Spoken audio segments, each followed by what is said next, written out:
Oke, assalamualaikum warahmatullahi wabarakatuh. Jumpa lagi dulu ya di channel dan amplification. Ini sudah jadi bentuknya, tinggal tes seperti yang di video sebelumnya sudah saya jelaskan bagian-bagiannya. Ini tinggal coba tes. SMPS-nya ini saya pakai non PFC, jadi mungkin drop ya, drop dengan tegangan 160 volt DC. Jadi ini sudah saya pasang semua. Yang ini nanti kitnya apa untuk tes PWM-nya, tracking PWM-nya, wes cukup. Terus sedangkan ini tadi untuk tes load-nya saja. Terus AVO yang ini untuk menunjukkan tegangan power supply-nya nanti dari berapa drop ke berapa. Nanti yang AVO kuning ini nanti akan saya gunakan untuk cek lain-lainnya. Oke, terus listrik awal di sini dapat dilihat kelihatan cukup cukup penting kelihatan cukup 229 230 ya. Ini coba saya nyalakan dulu.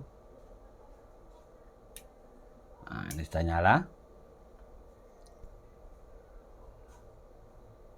Sebentar, ini masih saya pakai bohlam. Nah, ini sudah on. Terus bohlamnya saya bypass.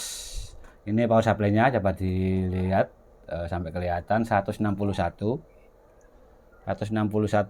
volt DC CT dulu ya. Untuk PWM-nya ini terbaca 30 kHz. Oke, mundur. Terus coba lihat yang AVO kuning. Yang ini. Yang AVO kuning ini saya ukur untuk bias basisnya. Ini 386. Sedangkan yang plus ini 375.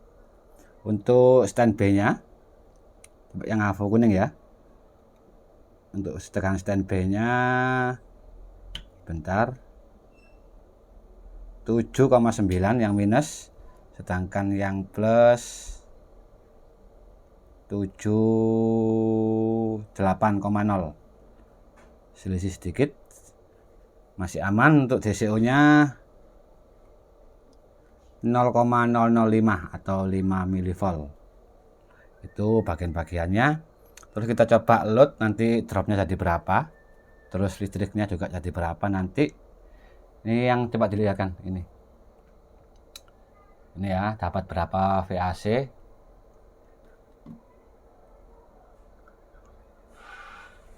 Kita cek dapat 92 VAC. Terus coba dicek ini dropnya jadi berapa saat maksimal limiter bekerja. Yang AVO hijau dari 160 drop ke 137. Tuh, terus coba dicek yang ini, yang listrik PLN dari 228 229 drop ke 223 ya. Sedikit dropnya masih aman. Jadi intinya supply-nya ini memang drop, hasilnya seperti trafo ya pada umumnya karena belum PFC. Untuk bekerja masih normal, ini juga anget. Kita ukur lagi untuk yang AVO ini bias basisnya. Bentar ya, ketakut short soalnya. 396 naik dikit, sedangkan yang plus 385. Kelihatan yang AVO kuning ya. Terus yang tegangan kolektor, nah ini 8 volt yang plus, sedangkan yang minus 7,8. Masih aman. Sebenarnya masih ada sudah ada trimpot sih yang saya pakai, misalkan selisihnya itu agak jauh. Jadi itu cek power TD low budget ini ya. Sekarang kita coba lihat lagi. Untuk kita masukkan input signalnya, ini sinyalnya nyala. Saat klip kita coba cek, nyala sedikit, sangat redup ya, hampir nggak kelihatan karena sudah terlimit, jadi klipnya nggak nyala. Terus kita coba PW mutingnya ya, ini terlihat ya, Osiloskop yang bawah itu kan sudah on PWM-nya.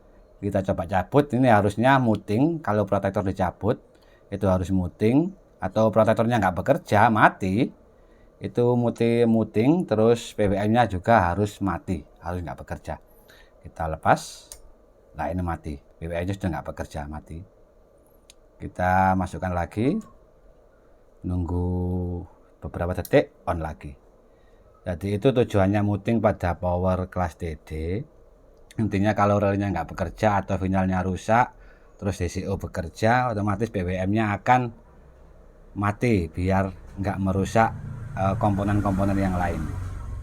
Seperti itu. Jadi kenapa ini saya namakan TD5000? Jadi perhitungan watt pada spek iklan produk yang saya tahu, build up pun itu hitungannya bukan yang load seperti tadi ya, hitungannya itu seperti kondisi ideal atau tanpa beban, di load berapa VAC keluarnya tinggal dikalikan beban. Makanya ini kalau daya daya nominalnya, daya iklannya, realnya itu 2000-an kalau power supply drop. Kalau power supply-nya nggak drop, misalkan power kayak SMPS yang PFC itu tembus 2500 watt di 4 ohm. Ini TD5000 karena saya hitung di 2 ohm begitu, biar nggak ada yang tipu-tipu.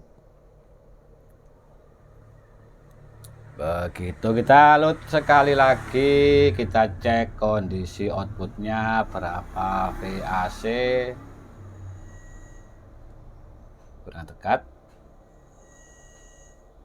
85 lagi. Bentar gerak.